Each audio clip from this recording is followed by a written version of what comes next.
What's up, everybody? Or nobody at this point, other than people who are watching this after the live stream released. Y'all, what's up? And then as people start getting on, we'll say what's up again. We're gonna let some people hop on here. See what's up, see what's up. So today I'm gonna be talking about something that gets commented on a lot. I say a lot. It's regularly, but not super crazy often, but pretty often. And again, we have the forge going right now because that's part of the thing that I'm going to be talking about. So as we start getting people on here, make sure that as you're coming on, you're saying what's up, saying hi, so that I know who you are. Who's watching. Let's see here. There's Bob right there. I'm going to go ahead and let's turn the notifications down just a little bit. There we are. What's up, what's up? There we go. What's up, y'all? What's going on? What's going on? So, I am going to be doing a little bit of whacking on steel in this particular episode. But I'm going to show y'all a few things as I'm doing that and trying to answer a couple of, I don't know if you call them questions or statements that have been made as I've been doing, especially the last few forging episodes and stuff like that. So I'm going to try and answer a few things in this episode and kind of squash a couple of things that have been said in the comment section so that people can understand what's going on whenever I'm forging. And I'm going to go ahead and show y'all. We got 7 people. I'm going to show y'all this right now so that you can actually see in real time something here. And once I show it to y'all, we'll talk about it after that. So for one, hang on for just a second. So I'm about to pull steel out of the forge. I want y'all to see something. All right, you ready for it? Ready? Okay. Steel out of the forge. So I get a lot of people, I say a lot of people, most of y'all trust what I'm doing whenever I'm doing this, but I get people who will say that I'm forging the steel with it being too cold or not hot. I'm going to show y'all on a live stream what I'm talking about here whenever I say that the cameras mess with you and the lighting in my shop messes with you. Okay, so we're going to cool this down. This is Pop's 8670 right here. Cool it down. Let's see what it looks like real quick. So you can see it's starting to get cool. Right there, you would think that that's great. Okay, that's cool. I'm going to show you how much my lighting messes with y'all. It's still cooling down. This is just how much my lighting messes with y'all. Hold on. So, shut the door. Still got the same steel. Right here. Lighting number 1 off. Light number 2 off. Hot this still is. Let's go back on. Light number 1, it's looking great. Light number 2, it's looking real great. Light number 3 on. Great. So, whenever I'm forging and y'all think, damn, he needs to put that back in the forge. That thing is ice cold. No, it is not. I'll put that back in the forge. Let's turn this fan back on. Okay, I'm still here. Just gotta turn the fan back on. So, that right there is whenever people tell me, man, you need to get it back in the forge, it's too cold. I'm going to kind of talk about a couple of things, and I'm going to be answering another comment when we start doing that. So, a lot of people, whenever they're forging or they're bladesmiths or blacksmiths, and they watch my videos, they do think that, and that is good info to give somebody. Hey, you need to forge your steel while it's hot, because if you don't, if you're forging on cold steel, you're not putting your hammer to work. You're doing all the work. So your hammer blows aren't as effective whenever the steel starts cooling down. It gets harder, and your hammer blows don't do as much. So you do need it hot whenever you're forging it. there's two things that happen whenever I'm forging. I'm going to either be moving material or planishing steel. So I'm either trying to move a lot of steel and I'm forging it hot, or I'm letting it cool down a little bit so that whenever I'm planishing it, the hammer blows are smoothing, they're not moving. So you're going to have particular times whenever you're going through and you're forging and you're beating the crap out of it and you're really deforming the steel when you're doing that. And then you're going to have times when you're trying to smooth out all those deformations and you're trying to make it smooth, especially if you're trying to do a brute to forge knife that isn't going to be ground completely flat. You're going to have those forging hammer marks and stuff like that, but you still want nice straight steel that's still smooth. You're going to be doing planishing blows. So I went and I watched, let's say, Jason Knight. I watched one of his videos just because, you know, he's a bladesmith that is a master smith that's been doing this as long as I've been alive probably. I watched him forge. His forge, so where his shop is, his lights are a lot dimmer. And even in those videos, he still forges it to where it is almost gray before he puts it back in the forge. And this is whenever he's forging the tips in and doing stuff like that, so he's moving a lot of material. Even in those episodes, he's still forging it cooler. So, a lot of that comes into like the camera, the lighting, and things like that. Because when you're in your shop and you're just forging and you're not filming, you're just concentrating on moving steel, what you're doing there. Whenever I do it, I have to have all these ridiculously bright lights that play with the things that are happening on the camera. So if I took and I dimmed all the lights, the steel would look hotter longer. But they don't whenever I'm sitting here forging, because I have to think through filming too. And with the cameras that I use, if I don't have the lighting bright, if it's dim, my camera doesn't focus very well, and the footage gets real grainy and real pixelated the darker it gets and low light. So I have to make it nice and bright. That's something for y'all. So we're about to start forging some stuff here. Now, whenever people talk about my anvil stands not being planted, so you'll watch me forge and the anvil moves around, well, the stand moves around. That's because I don't have them anchored. I have the anvil anchored to the stand, but I have the stand on casters. So whenever I go to start forging, I can pull this out to where I want it to be, right here. Pull it out, but when I'm not forging, I can put it away.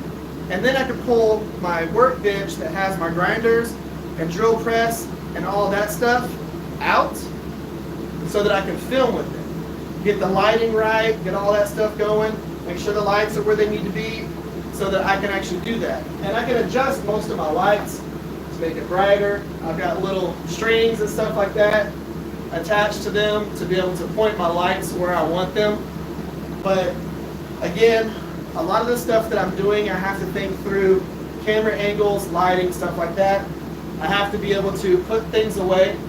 So I'll never anchor this down because I have to get it out of the way when I'm not using it to be able to maximize the square footage of my shop. And I'll tell y'all, it's awesome to put your anvil bases on casters like this so you can move them to where you need them, do your thing, and put them away. Because anvils take up a lot of space when they're just sitting there. So, put this up real quick. We'll grab this piece of steel. Let's see, what hammer do we want to use for this? Okay, we're going to use this. Alright, so this is a 5-pound rounding hammer from Fire Creek Forge. Elijah over there, he's got an awesome channel. Let's forge a tip into a knife.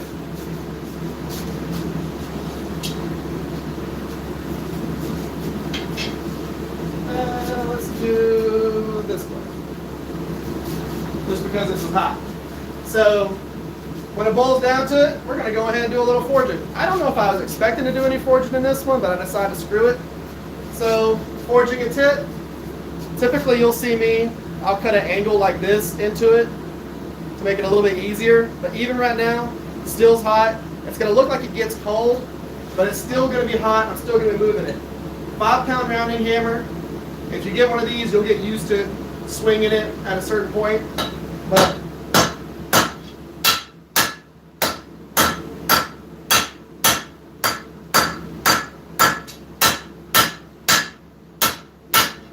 still hot enough for me to move.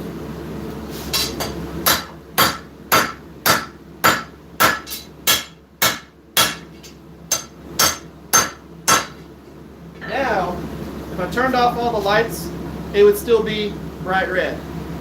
Evidently, it was so hot in my shop that my phone just said no. That's how hot it is in here. The phone just said no. We'll wait for some of y'all to get back on. Whew. I might go ahead and just start foraging, and then as y'all come back on, y'all come back on. So, keep forging this tip.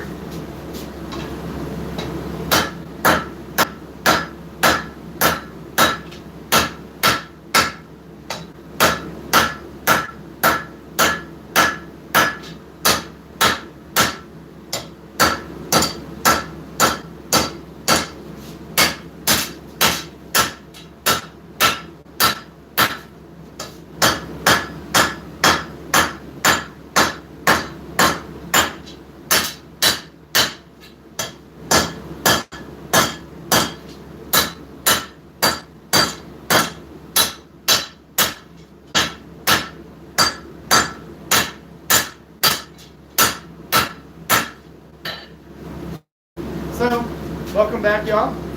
That's just 2 heats. We got a tip forge. One of the other things that people say whenever I'm doing the forging thing is that I could probably do it faster if I was forging it hot. If I'm forging a flat bar, that's 1/4 inch thick, 1.5 inch wide, flat bar, I could completely profile a knife and like probably 8 heats. Whenever you're forging something like this that is round, thick like this, and you got to move all the material to a different place, it takes a little bit longer. That's already flat. So all I'm having to do is forge it in basically a 2-dimensional profile. That's it. Whenever you're using something like this, you've got to make it 2-dimensional. So you're taking something that, even though that's 3D, if you try and think of it in a certain way, you're taking something that is 3D, that's round like this, and you got to make it 2D. So you got to make it flat. You got to put everything where you want to do, or put it, and that takes longer. Whenever you're forging something that is just a flat bar, it's really fast. I did that tip, 2 heats. So now, pull it back out. If I want to refine that profile a little bit, let's say we want to refine this guy right here, and just so you know, that's the cutting edge, that's not the cutting edge. Cutting edge. So we want to go ahead and drop the heel down, bring it off the edge, half on, half off blows. So basically where that indent is on the spine, we're going half and half. So when we're forging, half of the hammer is over the anvil, the other half is off the edge. And again, it's still hot, even though it looks great, because camera. And again, just turning off one light, 2 lights, just those 2 lights. You can see that it's still red there. If I turn off the other light and shut the door, it'd be even brighter. So what we're doing here, this right here where that notch is, that's going to be our finger choil, where the actual in front of the notch is going to be our cutting edge. As we forge out the bevels, of course this tip is going to come up to like a drop point. So put it back in the forge. Now what makes my forging a little bit easier is of course using the right hammers. I got used to swinging this. Whenever I first started swinging it, it took a little bit to get used to, because I was used to this 2.5 pounder. Doesn't look like this would be much lighter than this until you go like this. And you realize how big this hammer is. So this, I started forging with it, 2.5 pound rounding hammer from Wahlberg Forge. So that right there is what I started with. And then I saw Elijah over at Fire Pig Forge using this beast of a hammer, and I thought, man, I gotta get me one of those. So I got me one. So with this right here, hold on, let me answer this real quick. What is a good metal, or what is a good and forgiving metal for beginning blacksmith? 8670, the stuff that I'm using right here, ADC RV2, 1084, 1080, 5160, 15N20. Those are all great steels for beginner knife makers because they have almost the same heat treat. They're very forgiving. You can heat treat them in a regular forge that you can get off of like Amazon and pretty much peanut oil without having to get Parts 50 or AAA. So those steels that I just said, you got to go back and rewind it. You can. 5160, 15N20, 1080, 1084, ADC RV2. You know, those are like my go-tos. 8670, those are real easy. And I'm going to try and keep this from overheating again. I don't know what I'm going to have to do, but it's just going to get hot. And if it does that, I'll come back. So those right there are going to be my go-to blade steels. But I use them a lot in the shop, and they're real easy to heat treat. We're going to pull this back out before the foam starts getting too hot. So what I'm going to do now is I'm going to come in here, and I'm going to drop the heel down a little bit more. Let's bring y'all over here. By getting back into that little notch, half off, half on.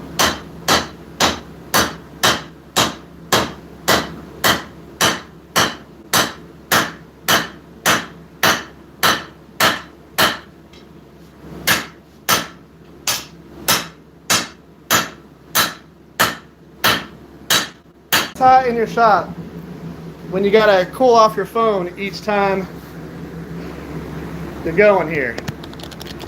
When your phone says, my guy, it's too hot. Okay, I'm gonna try something different here. I've got a cool towel on here. Hopefully this helps a little bit. Let me grab this fan. Okay, we're gonna try and keep this phone cool.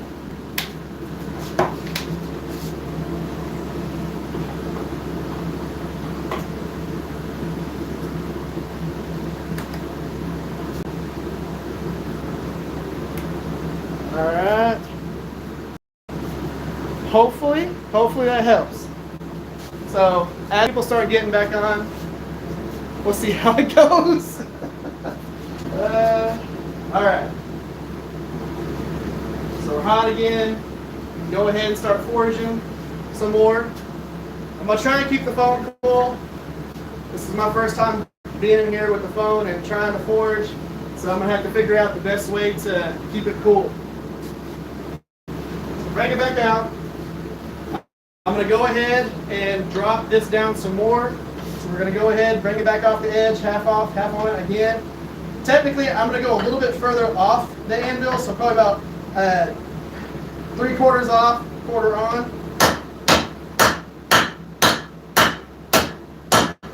And I'm swinging towards the edge of the anvil as I'm doing this.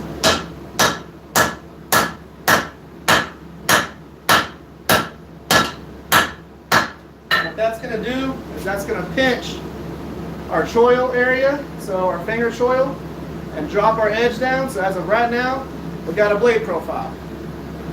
We've done that on like 4 heats.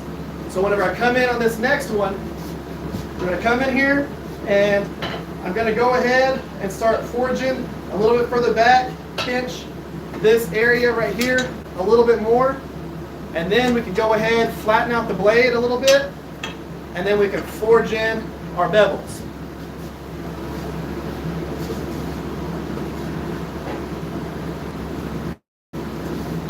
Now again, I was talking about hammers. First 2 hammers would you buy if you were a new blacksmith? I got you, okay? If you're going to buy hammers, you're trying to figure out what you want to do, go with a lighter 2.5 pound rounding hammer, something like this right here. Rounding hammer is awesome. This right here really moves material. This flattens material. So this fixes what this messes up. So this is really good for pinching material off and moving it into directions. And then this right here fixes all of that. You want to get a rounding hammer, and if you can, get you one of these. This is one that I modified from a Harbor Freight. This is a cross peen, straight peen hammer. So cross peen, straight peen. You can move a lot of material and do a lot of stuff with just this hammer and this hammer. That's all you really need. Now, if you're going to get another hammer, you can go ahead and get something like a ball peen. Really useful ball peen hammer. One of my favorite hammers is this guy over here, which almost nobody uses. I've had this for over 20 years. This is I use it as planishing hammer, but this is an auto body hammer that you can get from like AutoZone. And I use this to flatten a lot of things and make things smooth. So this hammer gets used very often. And doing an auto body is what helped me figure out what steel does when you move it. So it was so hot in my place last time I tried forging. The blower on my river motor shut off due to overheating. That's a real big thing to think about right there. Now, for me, it'll be a lot better in here once I get the doors done on the side here, but I've only got one door. If I am able to open the big opening that's on the side, it's going to cool down quite a bit in here. But again, going back to the hammers, these two. And then once you start getting used to what you're doing, you're going to buy different weights of each hammer. So again, I bought a bigger rounding hammer. I've got different hammers for different things. This one right here, one of my friends, Chip, sent me. This has a little carbide ball bearing in it for straightening warps on blades, which I'll end up doing a live stream on that. The way to be able to straighten blades after you've actually heat treated them and take warps out of them without having to try and do it in the oven. I'll show you all that. But let's go ahead, bring this back out of the forge, do a little more forging. So now I brought that heat further back so that I can forge the handle area. So we're going to come back and we're going to forge a little bit behind here.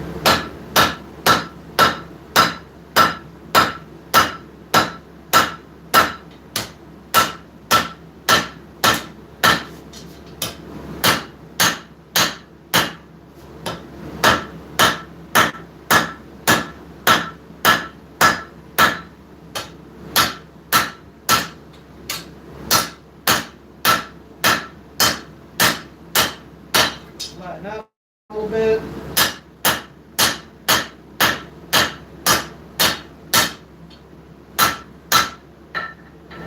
Okay, so the next thing that we're going to do is we're going to forge the heel of the handle. So basically the choil that would be locking your pinky into there. There goes my fan. And what I'm going to do that is pretty much bring it off the other side and forge a little notch into it. You can also come in here and forge onto basically here like that and pinch that down. Which is probably what I'll do because it'll make it a little bit easier. Back in the forge. Get that going. Get the fan back on the back side of this. Let that stay cool. So, utilizing different hammers for different things. Now, you also want to use different parts of your anvil. You'll see a lot of people, they'll spend most of their time on the face of the anvil. This one, I've done a lot of stuff too. I've rounded different sections on it for different reasons. Whenever I'm doing my integral bolsters and things like that, I actually rounded this edge to match this hammer right here. That helps me clean up everything and make them nice and even. I'll eventually start making my hardy tools and stuff like that, a guillotine tool and different things. But for right now, this works. And I really want to know how to use all the different parts of the anvil, so that's what I'm working on. I'll use this area right here. If I'm trying to put a little bow in the spine, I can use the step down right here, where this steps down into the horn, and give myself a little bow to it. I'll use the horn to be able to shape finger choils and different things like that, also palm swells on the handles. I use the anvil or the horn on the anvil for stretching material, because if I come in with my really big rounding hammer and I hit the steel in between this horn and this, it's going to push the steel this way. It's not going to make it go every direction. It's going to push it out, push it out, push it out. Just like if you see somebody with round dies on a press, each time they pinch it, it stretches the steel. Pinches, stretches the steel. That's the same thing we're doing when we're using the horn. Coming down, pinching it, and then whenever we take and we flatten it, automatically stretches the steel. It's the same way that you're going to do it if you're trying to stretch the spine or do something like that. I'll do this hammer on here, and I'll come in and I'll hammer on the spine, and it will actually push the spine out and arc the cutting edge down. If I know that I'm going to be forging the steel thinner, I'll go ahead and put those indentions in the spine and get to the thickness that I'm going to end up forging. And then whenever I start forging in the bevels, and I'll bring it back up and I flatten it, it'll give me a lot of length. So the big reason that I've been doing so much forging is I want to know what different parts of the hammers do. I've never been taught how to do this. I've only ever watched videos and then put it in motion, which is how you learn pretty much anything. So go ahead and pull it back out. So we're going to go ahead, come in here, forge right back here. Come in here, forge that down, and that's going to give us the rest of our handle.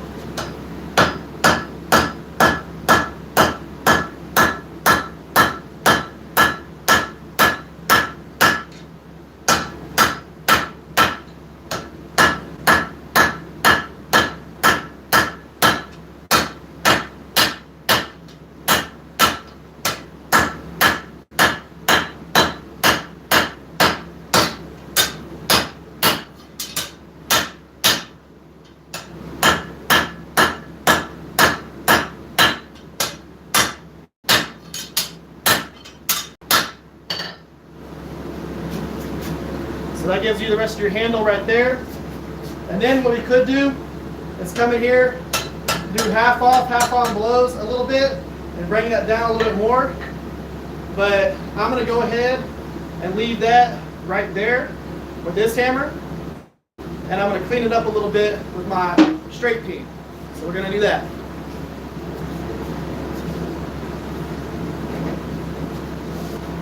And then what we'll end up doing, once we get the handle, basically the belly of that handle, nice and even, you can cut off the backside, and that'll give you the butt of that handle profile.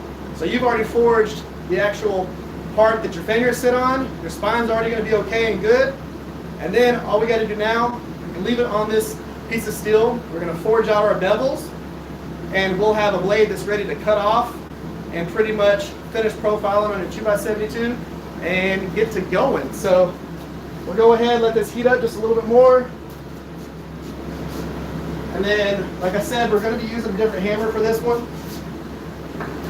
Whenever I'm using my hammers and I've got everything going on, you'll see me put my hammer on the floor.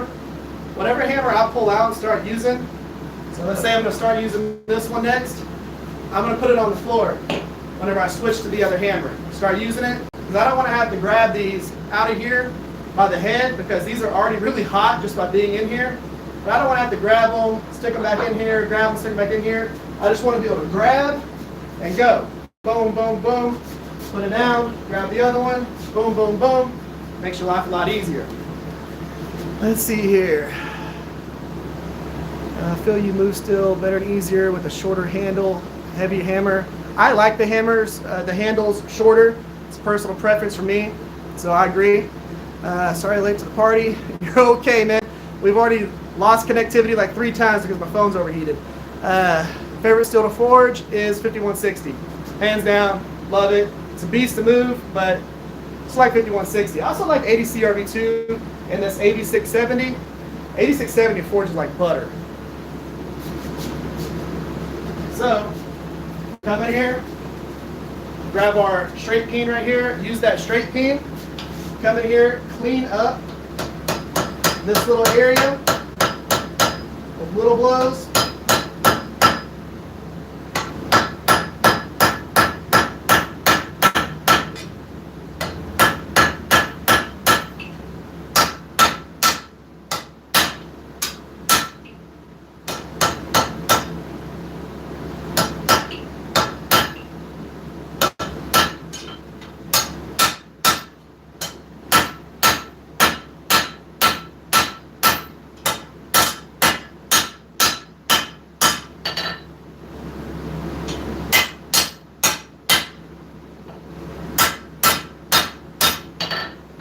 Okay, handle's good there. Basically, you cut from here to here, and you got yourself a nice little EDC size handle. Put this back in the forge, get that blade, the blade section hot. We'll go ahead and forge in our bevels. Let's see here. What size of anvil did you start with? That guy. So, that like, I don't know what that is, like 30-pound Harbor Freight anvil with the horn is useless beyond reason. That horn doesn't do anything for you. At least this horn and the horn on the Vivor, that guy, at least they're useful. That little anvil, not useful. And again, just like I said earlier, if you were going to start doing forging or you're going to start making knives, I always suggest 1080, 1084, 5160, 15N20, 8670, stuff like that. They have a very similar heat treat between all of them, and the margin of error is pretty wide, where you can actually bring the temp up and then quench. I mean, it's like 50 degrees difference. I've quenched 5160 at 100-degree spread. So I think it was 1450 all the way up to 1550, and with the right normalization cycles, which is pretty simple as well, but in between 1450 and 1550, and they all were within about, they all skated a 65 HRC file. So the big thing that you're looking for is not overheating your steel or quenching it too cold. If you overheat it, you'll get blistering and different things like that. It makes your finishes real bad, and you can have a real bad grain structure. But it's pretty forgiving. Watched it for a while, and they've made hundreds and hundreds of knives. What keeps you motivated? Keeps you making knives. For one, I was a knife collector for a long time, and once I realized that I could make a lot of the knives that I've wanted over the years, I decided this is gonna be pretty cool. So I get to make what I like. Each time I make a new knife, it is me going, man, I get to design something cool. I've always been really artistic, and I've always drawn a lot and done sketches and done everything like that. And art is just a huge part of my life. And being able to make a knife, that's one of the best instant gratifications that you can have. Because once you're done finishing it, man, you can cut stuff with it, slice things with it, cut up steaks with it, chop through things with it, cut through a tree. That's real good instant gratification. All right, let's go ahead and pull this back out. So we're going to go back to our rounding hammer, and what I'm going to do, we're going to take the round side of our rounding hammer, and we're going to start pinching the edge. We're going to start pinching it, and it's going to start moving it out. We're going to deform the hell out of the steel whenever we're doing this, but don't worry, we're going to flatten it later. So we're going to come in, and we don't have to go super crazy with our angle. We're just going to use that round side and move it out.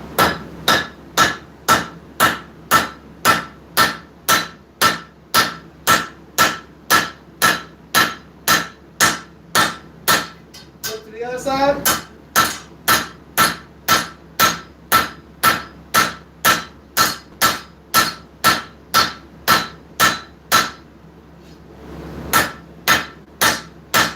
A lot of people would say, again, Eric, you're forging too cold. If I turned all the lights off, this would still be glowing red.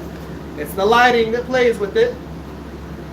And if you want me to show you, because you're new to the video stream, I will. I'll turn all this crap off and you'll be like, oh shit, he was right. So for this heat, we're just forging on the bottom half of the blade.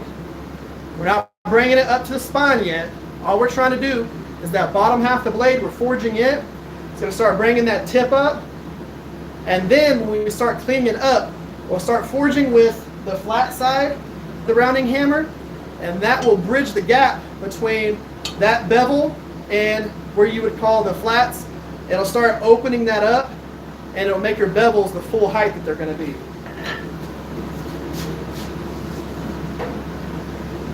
Now, guys, y'all got to remember, I'm not a master smith.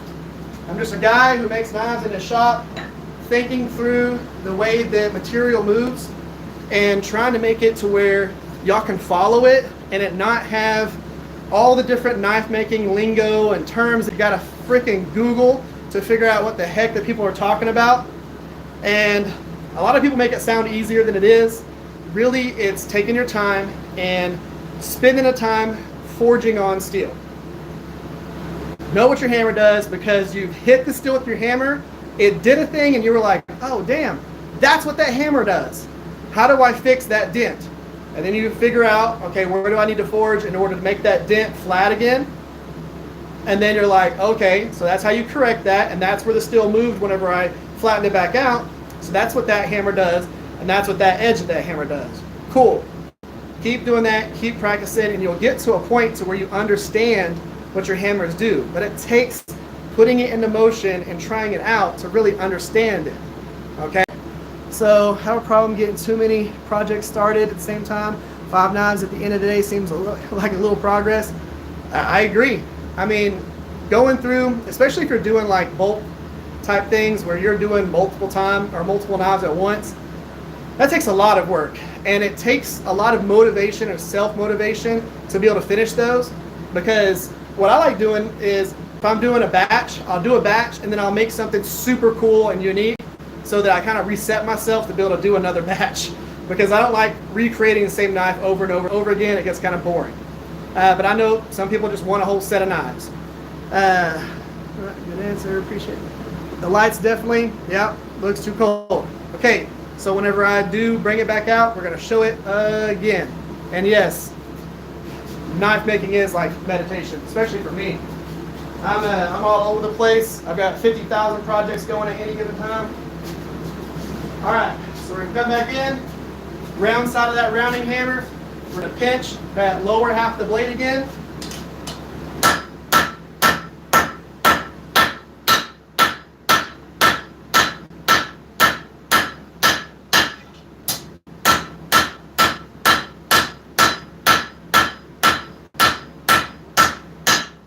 Go ahead, correct the edge. Straighten up our spine a little bit.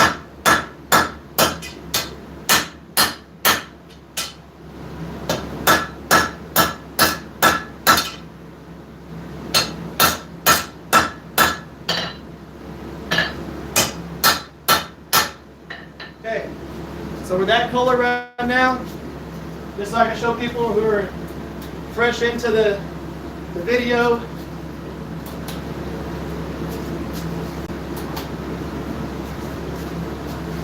that's how hot it still is.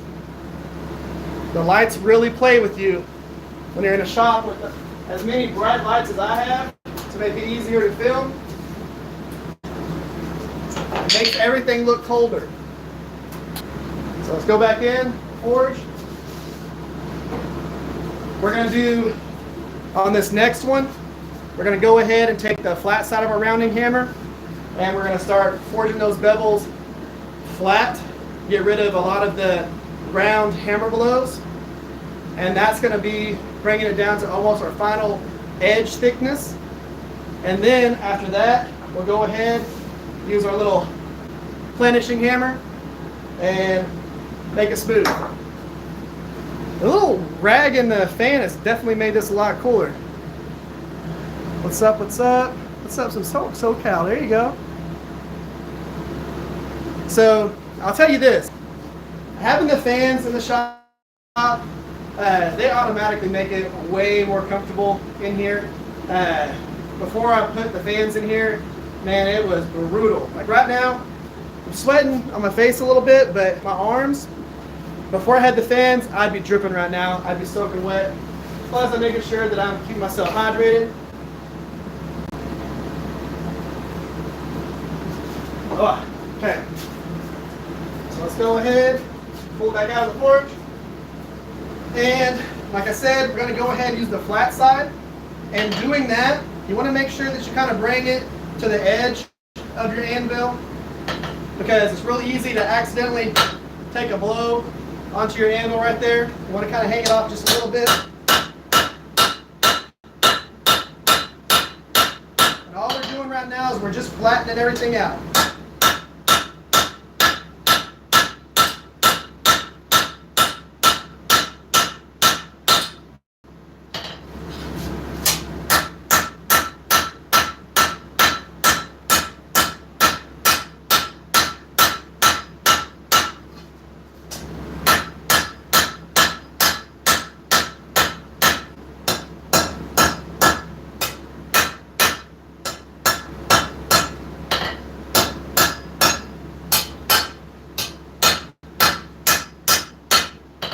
And with the heat that we have right now on the blade, all I'm doing is planishing with this.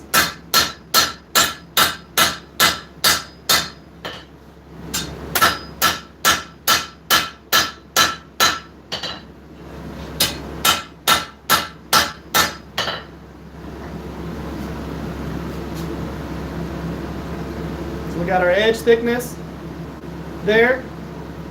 Now, the heel right here will get modified a little bit. Some of that will get ground off.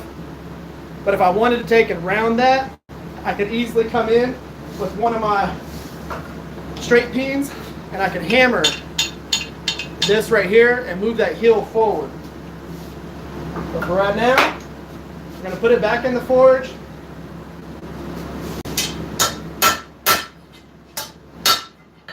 That out of there a little bit. So put back in the forge, and then we'll come back with our planishing hammer.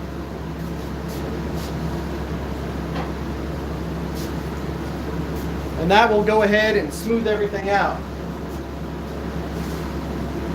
So again, forging on flat bar makes your life a lot easier than forging with a round bar. Because when you're forging with a round bar, you got to make that thing into a flat bar.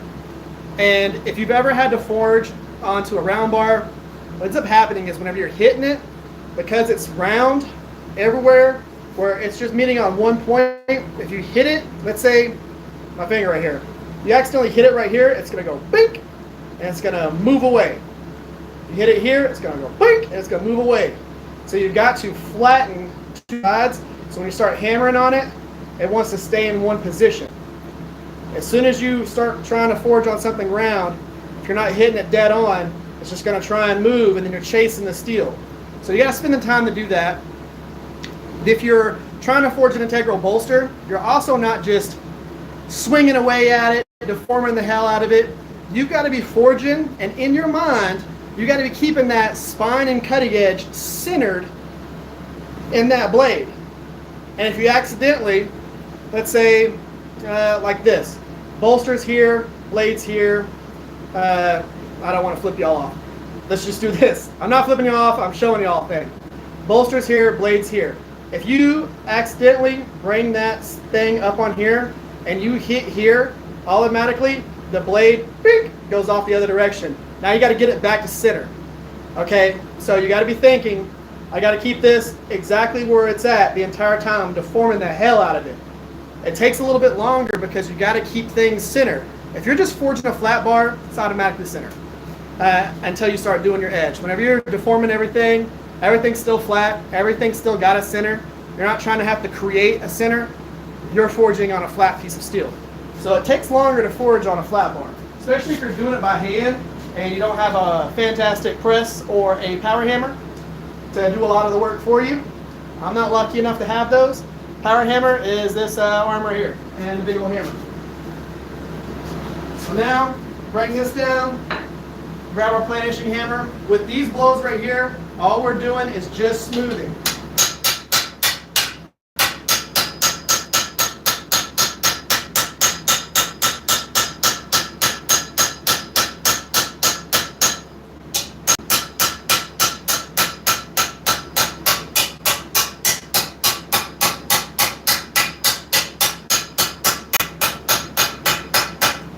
Remember, when you're doing this, hammer in one spot, move your steel.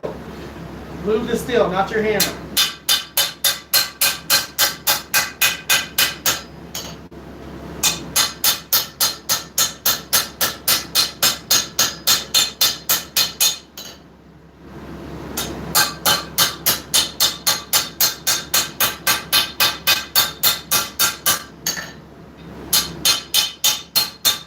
When you're planishing, the steel is going to be a little bit cooler than it is if you were trying to forge or move a bunch of material.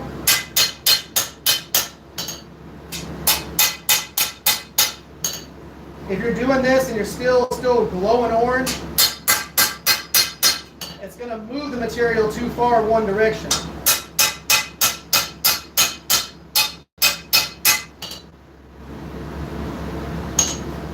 now, a nice straight blade profile. It's not super deformed, so your bevels are nice and flat. Nice little cutting edge going into your handle. So now we can cut off the backside. This right here, you can either choose to leave it like this. If you wanted to do a little harpoon tip, you can. But that right there, that's a little rough profiled knife. Put it back in the forge. Bring it back up the temp, and then we can let it anneal exactly how it is. So, where do I get my handle materials? Typically from a guy named Oleg. He's got a website called knifewood.com. I get a lot of my blocks from him. He makes really beautiful stabilized wood. So all of these really cool blocks that I get that are solid as a rock, he's the one that makes them. Just beautiful, beautiful wood. And you can look at the inside of that. It is solid all the way through. He's the one who I get them from. And then sometimes I'll get specific wood off of, like when I'm at blade shows. Like I got one cool piece. This is going to be going on a chef's knife right here. Maybe two chef's knife. I don't know yet. Let me get this sweat out of my eyeball. So I'm going to split this in half, and this is going to make a cool handle because I'm leaving this on the back side.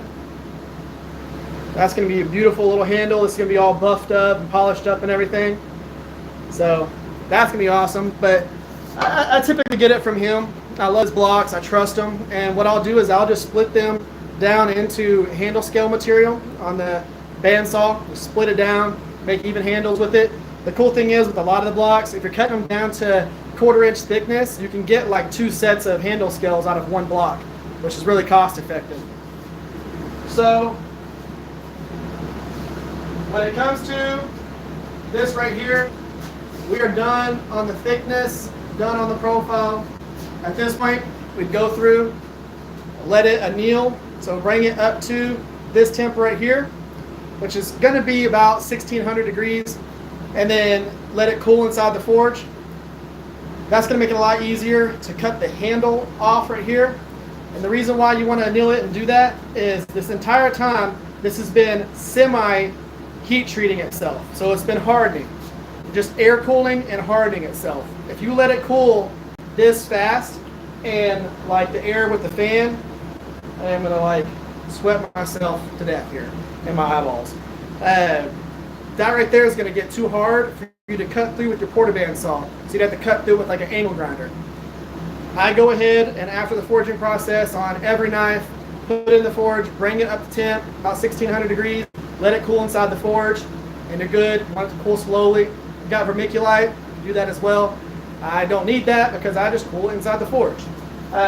So back in let it come back up to temp, block it off, go ahead, let it cool down inside there, and call it done. But guys, that's how easy it is I say that's how easy it is to forge a knife. The difference between this and something like this right here, forging this knife, because for one, I like forging it to where it is nice, straight, flat, super smooth. See a little bit of marks inside there, but I want it to be as clean as possible, as even as possible, straight as possible, because again, that is just forged. I haven't touched it with the angle or with the 2x72 or anything like that. That's just from forging. And whenever I'm doing this, you'll see me forge it cool on certain things because I'm trying to just planish it. You don't planish again with it super hot, but that right there takes a lot longer to forge. If you were just to time just the forging process on that knife, it took me 4 hours. From start to finish of just forging was 4 hours.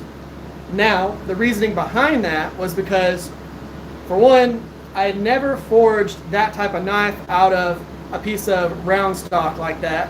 So it was trying something with the hammer. Did that work? Great. On the next heat, I'll hammer on it a little bit more, but I need to be a little gentle with it because what if it moves too far one direction? So it's practicing. If I was to forge that same exact knife again, it would probably take me 3 hours. If I was to forge it again after that, it might still take 3 hours, but the time starts cutting down. Whenever I first started forging knives, like that camp knife that I just did right there, that kind of EDC camp knife, when I started doing that, it took me a long time. Now, I forge it that fast. You know, and this was about an hour worth of forging, and that's with talking the entire time and doing that, and you're able to forge the entire profile of a knife with bevels, clean it up, center them, do all that stuff. A lot of that is just taking the time, the practice, and forging several of that same style of knife. That EDC style is one of my most popular styles.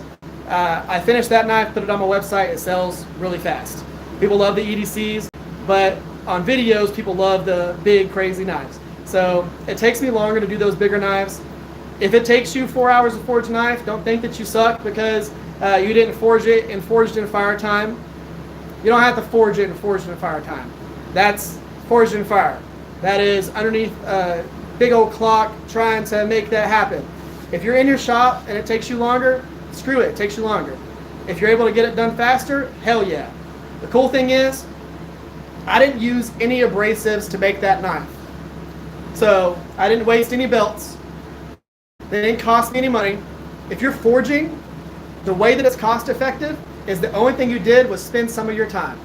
I didn't have to spend an hour at a 2x72, or let's say I wanted to cut it out of a piece of bar stock. You have to cut it out of the bar stock, and then you got to go to your grinder, grind it out, and then grind in your bevels. It takes you probably more time, or maybe less time, depending on how good you are at grinding. I like doing the forging because I don't use any of my abrasives to do it. I'm not using my saw blades, I'm not using a grinder, I'm not creating a whole bunch of dust. I can forge it out and call it done. Now, if you're primarily a stock removal, don't consider yourself not a knife maker. You're 100% a knife maker. Whether you're doing stock removal, whether you're doing forging, both of those are making knives. If you're hand filing in your bevels, you're a badass.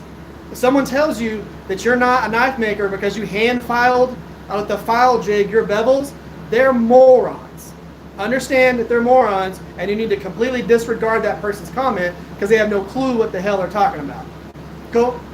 If you're hand filing your bevels, you are a badass, and you're taking a lot of time, and you're doing some work.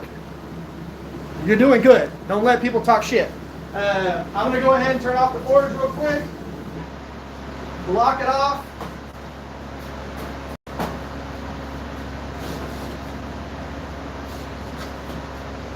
Let that cool down. So, again, if you're doing your thing with the hand filing, you're really doing your thing. If you're draw filing your spine and cleaning it all up that way, you're putting in work, man. You really are. If you were to buy one amazing tool for your shop, the best tool, hands down, is going to be a 2x72. You want a 2x72.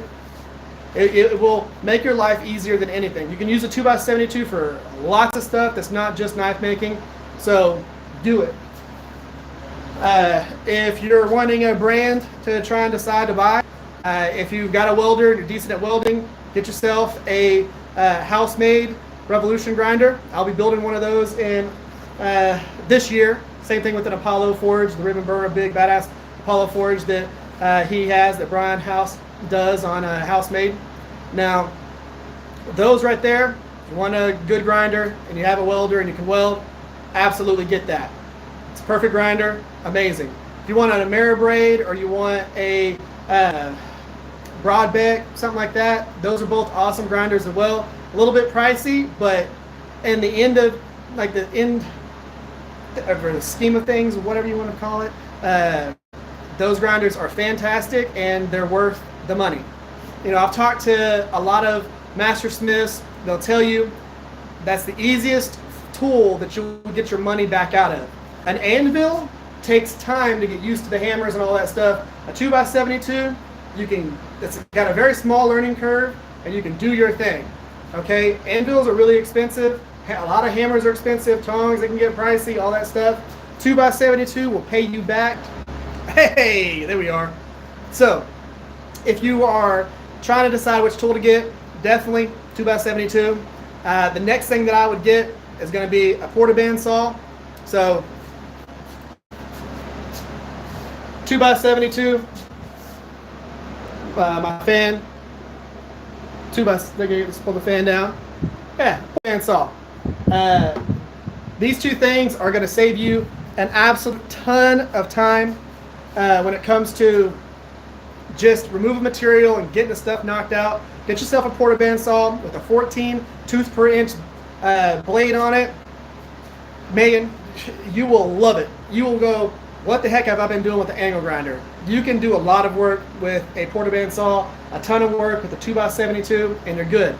You can drill holes with a hand drill. After that, I would go ahead and get a drill press that's strong enough to be able to drill through the stuff that you need to drill through, that has a variable speed so that you can actually turn the speed down to make sure your blades or your drill bits last a long time. Get cobalt tipped blades or carbide. You can get a lot of different stuff, but I use cobalt tipped drill bits. Love them. How big of a propane tank do you use and how long does it last before you refill it? I've got like 4 different propane tanks. I got the little bitty guys that you can get at like Walmart and gas stations over here and get them swapped out if you want to. I've got a few of those. I've got bigger tanks. I am one of the managers at an RV dealership, so I get my propane at cost and I fill my own propane because I'm propane certified, also forklift certified. Anyways, I go ahead and I fill my own propane. So that's all I got to do. I load up my bottles in the back of my truck, take them to work, fill them, come back here, use them. Now, they last, you know, let's say I'm forging for 2 days and I'm going to have the forge going for 8 hours a day. They'll last me, you know, a small bottle might last me 5 days, about that. Bigger bottle lasts me longer. The big thing that you want to think about is the smaller the bottle, the easier it is for it to frost over. So what will happen is the bottom of the tank will start frosting all the way up to the level of propane that you have. So let's say we had this right here, amount of propane. You'll build up a frost line all the way around that, which will also show you what the amount of propane you have left. Because wherever that frost line stops, that's how much propane you have. If the frost line's down here, you got that much propane. So you need to start thinking about swapping it out. If that bottle starts getting really cold, mine's right next to my forge. I'll still build up a whole entire frost line all the way around it that is just a sheet of ice. And it's right next to a hot forge in a 100-something degree shop, and it will still ice over. The bigger the bottle, the less of a chance you have for that to happen. So you got a 100-gallon bottle, big old bottle, it's not going to frost over as easy. It's going to stay warmer longer. You're going to get propane for longer. As it starts frosting over, it's going to start decreasing the amount of pressure that is pumping out. So even if you have it set to 30 psi, it's only giving you like 15. So it's going to start making it to where the flames in your forge are coming down, and you'll start getting cold spots inside your forge. At that point, you let that tank defrost or swap to a different bottle. If you've been foraging for hours, you're going to develop that frost. I know that that's something that almost nobody talks about, but it's a real thing that happens, and it'll become a headache because if you're in the middle of foraging, you've only got X amount of hours, and you got to switch to a different bottle because that bottle's not producing enough PSI. That's a little bit of pain over the butt. Make sure you have extra bottles that you can swap to. It'll make your life easier. Guys, I'm going to leave it for a couple more questions if y'all have anything. Is that Apollo? Yes, it's a ribbon burner. It's got a really big ribbon burner forge right inside the forge. Y'all go check it out. If you just type in Apollo Forge in YouTube's little search bar, it'll pull it up and you'll realize how badass of a forge that is. I really want to use that because on a regular Venturi or Frosty T burner forge, you're going to be running a very high PSI of propane, so you go through your propane faster. On a ribbon burner forge, you use less propane because you can dial that PSI back to like 3, 4 PSI, sometimes 5 PSI, but your fan creates a lot of air, blows through those burners, and it makes it to where you waste way less propane. It's way more efficient. And I'm really excited about that. I want to build it. I've been talking to him, and we come to a little thing where I'm still going to be paying for it, but he's giving me a discount, which I absolutely love. Thank you again for that, Brian, if you happen to watch this. But I'm still going to be spending the money on it, and I still got to buy things to be able to complete it. I'll go through all that stuff when we actually start building the grinder and the forge. I'll go over what stuff came with the kit, and then what stuff I needed to purchase, where I got it, with links and all that stuff, so that if y'all want to build one, you can. There are other videos out there, other creators have built them. I'm going to do it my way and explain it how I explain it, and we'll go from there. Y'all got anything else? We done? Was this helpful? Did y'all like it? Did y'all get to see the different heat with the lights? It's one of those things where if you're not filming and you're just doing your forging process, don't use this many lights. You'll be able to see the amount of time that you can go through and forge if you dim the lights down, and you'll be able to see that you can forge for longer because your steel is still hot. The lights play tricks. If you turn those lights down or turn some of them off, you'll get to really see how long you get to forge your steel. So think about that.